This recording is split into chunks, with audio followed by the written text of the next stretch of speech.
अस्सलाम वालेकुम स्टूडेंट्स। इस वीडियो में हम बात करेंगे नमूनिया एंड लंग एब्सेस के बारे में। ठीक है, तो नमूनिया क्या होता है? It is a lung infection. ठीक है, जो रेस्पिरेटरी इन्फेक्शन है उसको हम जो ना upper respiratory tract infection and lower respiratory tract infection में ना डिवाइड करते हैं। जो अपर रेस्पिरेटरी ट्रैक्ट इन्फेक्शन है उसमें हमारे पास मोस्टली जो ना कॉमन कोल्ड एंड फेरेंजाइटिस आता है। ठीक है, and lower respiratory tract infection में हमारे पास नमूनिया आता है। तो नमूनिया हमारे पास क्या है? It is a lower respiratory tract infection. ठीक है, तो इसके जो कॉजेज़ हैं वो क्या होते हैं? इसके जो है ना कॉजेज़ को हम इस तरह से ना लेते हैं। एक इसमें ना जीन म्यूटेशन होती है, वो भी आपने याद करनी है। जो मोस्ट इम्पॉर्टेंट है वो जीन म्यूटेशन ही है। ठीक है, उसके अलावा जो बाकी कॉजेज़ हैं वो इतने इंपॉर्टेंट नहीं है। ठीक है, बाकी कॉजेज़ में हमारे पास क्या आ जाता है? जो ना लॉस ऑफ कफ रिफ्लेक्स, या फिर जो ना आपके पास क्या सप्रेशन ऑफ कफ रिफ्लेक्स। ठीक है, अगर कफ रिफ्लेक्स को हम रिड्यूस कर देंगे, ठीक है, तो हमारे पास क्या हो जाएगा? जो है ना उसकी वजह से हमारे पास जो है ना क्या हो सकता है? हमारे पास जब कफ नहीं होगी तो हमारे पास एस्पिरेशन हो सकती है ऑफ द गैस्ट्रिक कंटेंट। उसकी वजह से हमारे पास जो ना नमूनिया हो सकता है। ठीक है, अगर कफ का नॉर्मल क्या होता है मैकेनिज़्म कि भाई जो ना जो भी फॉरेन पार्टिकल आएगा कि उसको जो ना एक्सपेल आउट करना है। ठीक है, अगर एक्सपेल आउट नहीं होगा तो आपके पास जाहिर सी बात है वो इन्फेक्शन करेगा अंदर लंग्स में जाके। ठीक है, तो लॉस और the suppression of cough reflex causes aspiration. उसके बाद हमारे पास आता है लंग्स में। मैंने आपको पहले भी बताया था कि जो ना म्यूकोसिलियरी जो ना आपके पास क्या होते हैं एपरेटस होता है, तो वो क्या करता है? वो भी फॉरेन पार्टिकल को बाहर निकालता है, उसको भी जो ना आपके पास क्या बैकवर्ड पुश करता है।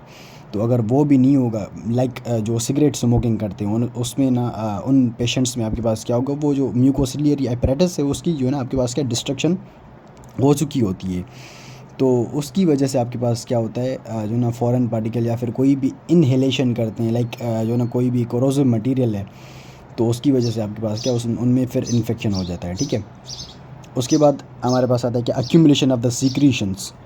अगर सीक्रीशंस ज़्यादा अक्यूमुलेट हो जाएं, लाइक इन सिस्टिक फाइब्रोसिस, उसमें जो ना आपके पास क्या होता है? अक्यूमुलेशन हो जाती है, एंड या फिर ब्रोंकियल ऑब्स्ट्रक्शन हो जाए तो उसमें भी इन्फेक्शन के चांसेस बढ़ जाते हैं, इन्फेक्शन के रिस्क बढ़ जाते हैं। ठीक है, तो इस तरह से कुछ ना होती है जो ना कंडीशंस होती हैं उनमें जो कॉजेज़ होते हैं उनमें ना आपके पास क्या ये होता है। ठीक है, इन्फेक्शन। एक जीन होता है उसका आपने बस नाम याद करना है, MY जो ना D88, MYD88 जो ना आपके पास क्या इस जीन में अगर आपके पास क्या होता है? जर्म लाइन म्यूटेशन होती है। इसमें क्या होती है? जर्म लाइन म्यूटेशन होती है। तो इसमें ना आपके पास क्या न्यूमोकोकल जो बैक्टीरियाज होते हैं ना उनका इन्फेक्शन बहुत ज़्यादा होता है। ठीक है, क्या होता है? न्यूमोकोकल इन्फेक्शंस बहुत ज़्यादा होते हैं। ठीक है, तो ये थोड़ी ना इसकी जो ना क्या थी थोड़ी बहुत जो ना एटियोलॉजी थी। ठीक है, उसके बाद इसकी एटियोलॉजी को ना हम फर्दर डिवाइड करते हैं, लाइक जो ना कम्युनिटी एक्वायर्ड बैक्टीरियल नमूनिया। क्या? Community acquired, this is bacterial pneumonia. Community acquired bacterial pneumonia का सबसे जो कॉमन काज होता है ना वो स्ट्रेप्टोकोकस नमूनी होता है। क्या होता है? ये MCQs में पूछा गया है बाय द वे। ठीक है, this is the most common cause. And then haemophilus influenza आता है, एंड देन स्टेफोरियस आता है, एंड देन सूडोमोना एरिजिनोसा आता है। Particularly pseudomonas aeruginosa causes hospital acquired pneumonia, and pseudomonas aeruginosa में हमारे पास जो हॉस्पिटल एक्वायर्ड नमूनिया होता है उसमें हमारे पास क्या होता है? इसमें ना ग्रीन पस होती है। ठीक है, इसकी जो पस होती है वो ग्रीनिश पस होती है। एंड देन हमारे पास आता है कि legionella pneumophila, and then mycoplasma pneumonia है। ठीक है, तो ये कुछ इसके ना कॉजेज़ थे किसके जो ना आपके पास क्या कम्युनिटी एक्वायर्ड नमूनिया के। ये जो नमूनिया है इसके ना फर्दर इसको ना हम डिवाइड करते हैं दो जो है ना इसके टाइप्स में। एक होता है हमारे पास क्या ब्रोंको नमूनिया, दूसरा होता है हमारे पास क्या लोबार नमूनिया।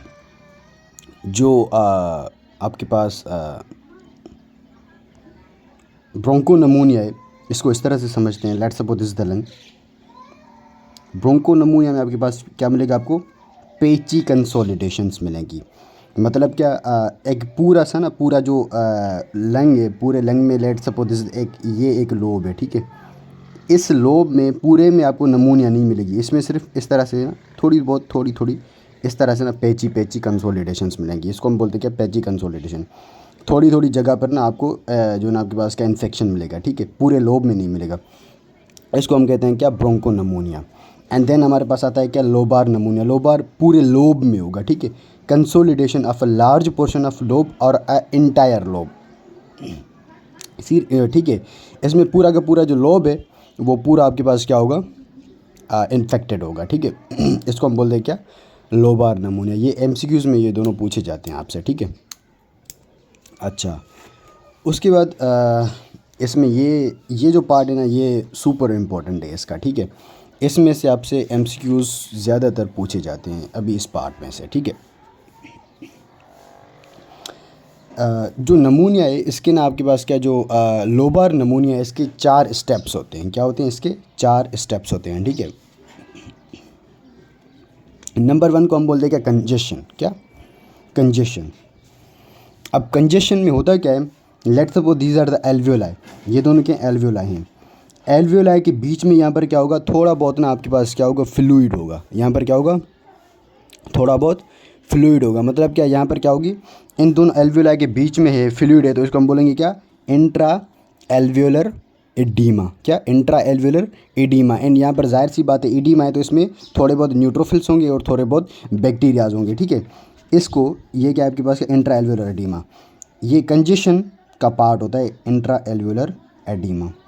ये क्या है आपके पास क्या, ये इसका फर्स्ट जो ना आपके पास क्या स्टेज है, इसको हम बोलते हैं क्या, congestion. Congestion is composed of intra alveolar edema. And edema में आपके पास क्या होंगे, थोड़े बहुत न्यूट्रोफिल्स होंगे और थोड़े बहुत जो ना आपके पास क्या इन्फ्लेमेटरी सेल्स वगैरह होंगे, ठीक है। And in this stage lungs are heavy. Lungs यहाँ पर क्या होंगे, हेवी होंगे, बॉगी होंगे। एंड यहाँ पर ना जो ना आपके पास क्या, लंग आपके पास बिल्कुल रेड होंगे, बिल्कुल रेड होंगे। एंड यहाँ पर जो वेस्क्युलैरिटी है वो भी थोड़ी बहुत ना डायलेटेड होगी, ठीक है। बिकॉज जो ना फ्लूइड लीक आउट कर रहा है तो वो वेस्क्युलैरिटी डायलेटेड ही होगी, ठीक है। एंड देन हमारे पास नेक्स्ट स्टेज आती है इसमें, उसको हम बोलते हैं क्या, रेड हेपेटाइजेशन। अब रेड हेपेटाइजेशन क्या है आपके पास क्या, यहाँ पर क्या होगा, जो ना मैसिव एक्सूडेट होगा। ये तो थोड़ा बहुत एक्सूडेट था ना, उसके बाद ये जो एक्सूडेट है वो बिल्कुल नीचे आ जाएगा, ठीक है। बहुत ज़्यादा एक्सूडेट होगा, massive exudate with neutrophils red cells. यहाँ पर इसमें आरबीसीज भी होंगी, ये देख रहे हैं, ये आरबीसीज भी हैं, ये these are the RBCs. Massive आपके पास क्या है, जो ना एक्सूडेट विद आरबीसीज न्यूट्रोफिल्स, ठीक है। एंड ये जो आपके पास क्या है, पूरा का पूरा ये जो इसमें प्रोटीन्स वगैरह भी होंगे, ठीक है। फिब्रिन के बिना इसमें पार्टिकल्स होंगे, ठीक है। फिब्रिन के जो ना आपके पास क्या वो होंगे, फिलामेंट्स होंगे, ठीक है। ये क्या है, फिब्रिन है, फिब्रिन। अच्छा, तो यहाँ पर इसको रेड हेपेटाइजेशन क्यों कहेंगे, because these are the there are the RBCs, that's why इसको हम क्या बोलेंगे, जो ना आपके पास क्या, ये एक्सूडेट वाली स्टेज है। ये क्या, एक्सूडेट वाली स्टेज को हम क्या बोलते हैं, रेड हेपेटाइजेशन। ये क्या है, रेड हेपेटाइजेशन, ठीक है। अच्छा, एंड देन रेड हेपेटाइजेशन के बाद यहाँ पर ना ये कुछ एंजाइम्स हैं, these are the these enzymes, sorry इनको, ये एंजाइम थोड़े बाद में आएंगे। अच्छा, उसके बाद यहाँ पर क्या होगा, ये जो आरबीसीज हैं इनकी डिसइंटीग्रेशन होगी। ये क्या, आरबीसीज की डिसइंटीग्रेशन होगी। आरबीसीज की जब डिसइंटीग्रेशन होगी तो इसका जो कलर है वो सबसे पहले ब्राउन होगा, एंड देन ब्राउन के बाद इसका कलर क्या हो जाएगा, ग्रे हो जाएगा। And this stage is known as grey hepatization. ये क्या है, ग्रे हेपेटाइजेशन, ठीक है। आरबीसीज की डिसइंटीग्रेशन के बाद इसका जो कलर हो जाएगा वो ग्रे हो जाएगा, तो इसको हम बोलते हैं क्या, ग्रे हेपेटाइजेशन।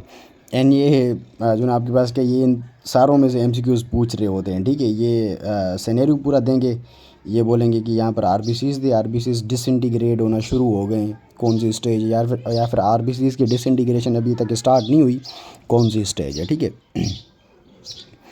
अच्छा, उसके बाद यहाँ पर एक इसमें लास्ट स्टेज होती है, उस स्टेज को हम बोल दें क्या, जो ना आपके पास क्या, रेजोल्यूशन स्टेज, ठीक है। अब रेजोल्यूशन स्टेज में यहाँ पर आपके पास होगा क्या, ये क्या है, these are the macrophages, these are the cutting enzymes, these are the cutting enzymes. ये एंजाइम्स क्या करेंगे, ये जो पूरा का पूरा फिब्रिन का मेशवर्क था, पूरा का पूरा ये जो एक्सुडेट है, इस सारे को ना कट कर देंगे, और ये पूरा जो एक्सुडेट है इसको कट करेंगे। एंड ये जो कट पीसेज हैं, these are ingested by these macrophages, ये क्या करेंगे, इंजेस्ट करेंगे इस पूरे आरबीसी डेब्री को। एंड ये एंजाइम्स ये कट करेंगे, और ये पूरे के पूरे मटेरियल को कट कर दे जाएंगे, और ये आपके पास क्या करेंगे, ये इसको इंजेस्ट करेंगे। मतलब क्या, ये जो एंजाइम है ये आपके पास क्या एज अ टीथ वर्क करता है, और ये जो है आपके पास क्या macrophage as a mouth work करता है उसको सॉल्व करने में, ठीक है। आप इन दोनों को इस तरह से कह सकते हैं। तो ये स्टेज आपके पास क्या हो जाएगी, रेजोल्यूशन स्टेज। ये क्या आपके पास क्या, रेजोल्यूशन स्टेज, ठीक है। तो ये ना इसमें स्टेज जो ना ये सारी स्टेजेस ना इसमें इम्पोर्टेंट थी, और इसी में से आपसे एमसीक्यूज़ भी पूछ रहे होते हैं, ठीक है। अच्छा, उसके बाद इसमें जो ना आपके पास क्या इसके क्या होते हैं, जो क्लिनिकल फ़ीचर्स हैं वो भी ना आपसे पूछ रहे होते हैं, ठीक है, कि जो ना इसके क्लिनिकल फ़ीचर्स क्या होते हैं, ठीक है। वो थोड़े इम्पोर्टेंट है, आपको ना डायग्नोस करने में हेल्प करेंगे, ठीक है। Fever with shaky chills plus shaky chills, and then sputum आपके पास क्या होगा, म्यूकोप्रूलेंट होगा, क्या होगा, म्यूकोप्रूलेंट होगा। एंड देन यहाँ पर कॉफ होगी, ठीक है, यहाँ पर पेशेंट को क्या होगी, कॉफ होगी, ठीक है। एंड सम पेशेंट्स आपके पास ना प्रेजेंट करते हैं विद द प्लूराइटिक पेन, उनमें ना प्लूराइटिस हो जाती है, ठीक है। वो इतनी जो ना कॉमन नहीं होती, लेकिन जो ना किस में हो जाती है, तो उन पेशेंट्स में ना आपको चेस्ट पेन की कंप्लेन मिलेगी, एंड प्लूरल रब की ना उसमें कंप्लेन मिलेगी, ठीक है। तो वो इतना इंपॉर्टेंट नहीं है, तो वो मैं इसको मेंशन नहीं करा। ये दोनों इंपॉर्टेंट है, फीवर शेकी चिल्स, स्पूटम वो म्यूकोप्रूलेंट होगा, एंड कफ होगी, ठीक है। तो दीज आर दी इम्पोर्टेंट जो ना आपके पास क्या इसके क्लिनिकल फीचर्स हैं। एंड देन इसमें ना आपने एंटीबायोटिक को स्टार्ट कर देना है, ठीक है, प्रॉपर एंटीबायोटिक जो भी है, ठीक है। एंड उसके अलावा आपने इसका कल्चर इन सेंसिटिविटी करवाना है, ठीक है। इसकी ना कुछ कॉम्प्लिकेशंस होती हैं अगर आपने प्रॉपर जो ना टाइम पर जो ना आपने अगर ये ट्रीटमेंट स्टार्ट नहीं किया, तो इसकी कॉम्प्लिकेशन होती हैं, ठीक है। इसकी जो कॉम्प्लिकेशन है, नंबर 1 इज़ द एप्सिस, इसकी ना एप्सिस बन जाएगी, ठीक है। अगर ये इन्फ्लेमेशन है रिजॉल्व नहीं होगी, तो यहाँ पर पस बन जाएगी, पस के बाद यहाँ पर एप्सिस बन जाएगा, ठीक है। एंड देन इसमें आपके पास क्या बन जाएगा, एम्पाइमा बन जाएगा, क्या बन जाएगा, एम्पाइमा, ठीक है। अब इसमें जो एम्पाइमा है वो आपके पास जो ना कैसे बनेगा, वो जो इन्फेक्शन है ना वो आपके पास क्या करेगा, स्प्रेड करेगा into the pleural cavity, causing the intrapleural fibrinoseparative, आपके पास क्या हो जाएगा, उसमें रिएक्शन हो जाएगा, उसको हम एम्पाइमा बोलते हैं, ठीक है। अब यहाँ से लंग्स से यहाँ पर ये जो इन्फेक्शन है, ये यहाँ से क्या करेगा, यहाँ पर स्प्रेड करेगा टू द प्लूरल कैविटी, और यहाँ पर क्या करेगा, इंट्राप्लूरल फिब्रिनोसेपरेटिव रिएक्शन करवाएगा, इंट्राप्लूरल फिब्रिनोसेपरेटिव रिएक्शन करवाएगा, उसको हम बोलेंगे क्या, एम्पाइमा बोलेंगे। एंड देन यहाँ पर आपके पास क्या हो जाएगा, बैक्टीरियल डिसेमिनेशन होगी, ठीक है। थर्ड इसकी जो कॉम्प्लिकेशन है, बैक्टीरियल डिसेमिनेशन आपके पास क्या कहाँ पर हो सकती है, टू द हार्ट वेल्व हो सकती है, पेरिकार्डियम हो सकती है, ब्रेन, किडनी, स्प्लीन एक्सेट्रा, ठीक है। तो ये इसकी थोड़ी बहुत कॉम्प्लिकेशन थी। ये भी आपसे ना ऑस्पीज़ में ही आपसे पूछते हैं, ठीक है, पूरी की पूरी स्टेशन दे देंगे, what are the complication of the community acquired pneumonia, तो वो आपसे पूछ लेंगे वहाँ पर, ठीक है। उसके बाद ये थोड़ी कॉजेज़ हैं, ये आपने याद करने। उसके बाद जो हेल्थ केयर एसोसिएटेड नमूनिया है, उसमें आपके पास कौन कौन से ऑर्गेनिज्म होते हैं। स्टेफ ऑरियस होता है, सूडोमोनास एरिजिनोसा होता है, स्ट्रेप्टोकोकस नमूनिया होता है। हॉस्पिटल एक्वायर्ड नमूनिया में ग्राम नेगेटिव रॉट्स होते हैं, एंटेरोबैक्टीरियाशी होता है एंड स्टेफिलोकोकस ऑरियस करवाता है। एंड देन एस्पायरेशन नमूनिया आपके पास staph aureus, haemophilus influenza, pseudomonas aeruginosa, FB इस पर फ्यूजोबैक्टीरियम एंड बैक्टीरियोइड्स करवाते हैं। ठीक है, ये आपने याद करनी, इसमें कोई जो ना रॉकेट साइंस नहीं है इतनी। ठीक है, अच्छा उसके बाद हमारे पास आता है क्या, लंग एब्सेस। अब जो लंग एब्सेस है, अच्छा यहाँ पर आपने ये भी याद करना है, एक और चीज़ आती है नेक्रोटाइजिंग नमूनिया। क्या,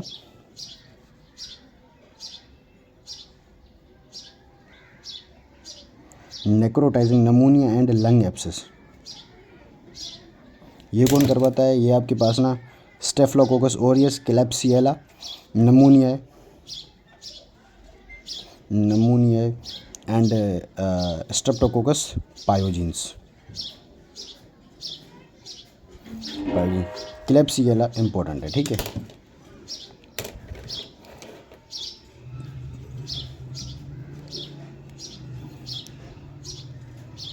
अच्छा उसके बाद क्या था हमारे पास, लंग एब्सेस था। तो लंग एब्सेस के हमारे पास क्या होते हैं, चार जो ना आपके पास क्या जो है ना इसके कॉजेज़ होते हैं। जो एस्पायरेशन नमूनिया है ना, एस्पायरेशन नमूनिया की कॉम्प्लिकेशन होती है लंग एब्सेस। एस्पायरेशन नमूनिया की कॉम्प्लिकेशन होती है लंग एब्सेस। ठीक है, एंड एस्पायरेशन नमूनिया कौन करवा रहा था?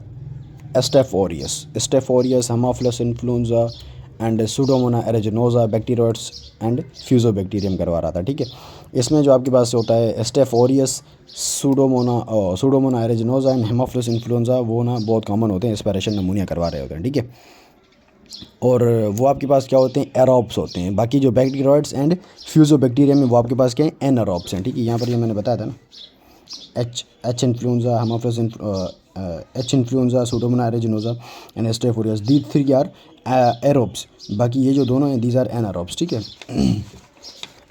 इन सब की कॉम्प्लिकेशन क्या है, लंग एब्सेस इनकी कॉम्प्लिकेशन है। ठीक है, यहाँ पर इसके कॉज में भी यहाँ पर लिखा हुआ है ना, एस्पायरेशन ऑफ इन्फेक्टिव मटेरियल। ठीक है, तो ये इसका एक कॉज है।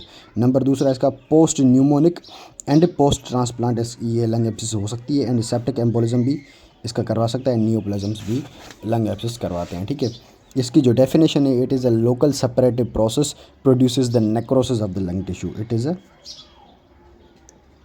Local suppurative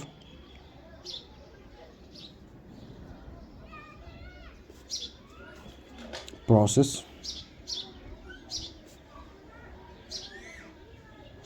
produces necrosis of lung tissue। Lung tissue की इसमें ना नेक्रोसिस हो जाती है। ठीक है, एंड देन हमारे पास एक और नमूनिया लंग एब्सेस आती है, जिसको हम बोलते हैं कि प्राइमरी क्रिप्टोजेनिक लंग एब्सेस। ये जो प्राइमरी क्रिप्टोजेनिक लंग एब्सेस है, इसके ना ये दोनों ये जो चार कॉजेज़ हैं, इन कॉजेज़ के अलावा कोई कॉज हो उसको हम प्राइमरी क्रिप्टोजेनिक लंग एब्सेस कहते हैं। ठीक है, एंड ये आपके पास ना जो ना क्या होती है, इडियोपैथिक होती है। ठीक है, अच्छा उसके बाद जो ना ये जो लंग एब्सेस है, ये बहुत कॉमन होती है किस में, राइट लंग में। एक आपके पास क्या होती है, नमूनिया एंड ब्रोंकी एक्टासिस एब्सेस। ये आपके पास क्या होती है, मल्टीपल बेजल एंड स्केटर्ड आपके पास ना लंग एब्सेस मिलेंगे। मल्टीपल थोड़ी थोड़ी ना, let's suppose this is the lung, multiple थोड़े थोड़े इस तरह से एब्सेस के जो ना आपके पास क्या पॉइंट्स मिलेंगे, कहाँ पर, बेजल और स्केटर्ड होंगे। ठीक है, इस तरह से स्केटर्ड होंगे। ठीक है, इस तरह से आपको मिलेंगे। एंड देन हमारे पास आती है क्या, सेप्टिक पाइमिक एब्सेस। ये भी आपके पास मल्टीपल होंगे बट इन एनी रीजन। ये तो सिर्फ बेजल थे ना, नमूनिया एंड ब्रोंकी एक्टासिस एब्सेस, वो बेजल पार्ट पे थे, लेकिन ये जो सेप्टिक पाइमिक एब्सेस है वो आपके पास क्या कहीं पर भी हो सकती है। ठीक है, अच्छा तो ये आपके पास ना इसमें जो इम्पोर्टेंट है, इसमें इसके ना क्लिनिकल फीचर्स इंपॉर्टेंट है। ये इसके क्लिनिकल फीचर्स हैं, आपसे जो ना इनमें से MCQs जो ना आपसे पूछा जाएगा इसके क्लिनिकल फीचर्स में से। ठीक है, तो चलिए डिस्कस करते हैं। क्लबिंग आपको मिलेगी, विद चेस्ट पेन मिलेगा, and fever with sputum, cough and weight loss. क्या? क्लबिंग, कफ, इसका जो स्प्यूटम होगा, this is important, this sputum is copious and foul smelling, copious foul smelling sputum इसका होगा। ठीक है, तो ये इम्पोर्टेंट है, this is important and this clubbing is important. ठीक है, इन दोनों को मिक्स करके ना आपसे MCQs पूछे जाते हैं। ठीक है, अच्छा, तो ये आपके पास क्या था, जो ना आपके पास क्या था, लंग एब्सेस था हमारे पास। ठीक है, अच्छा, so this is all about the जो ना आपके पास क्या, bacterial नमूनिया and lung abscess. I hope कि पूरा टॉपिक आपको क्लियर हो गया होगा।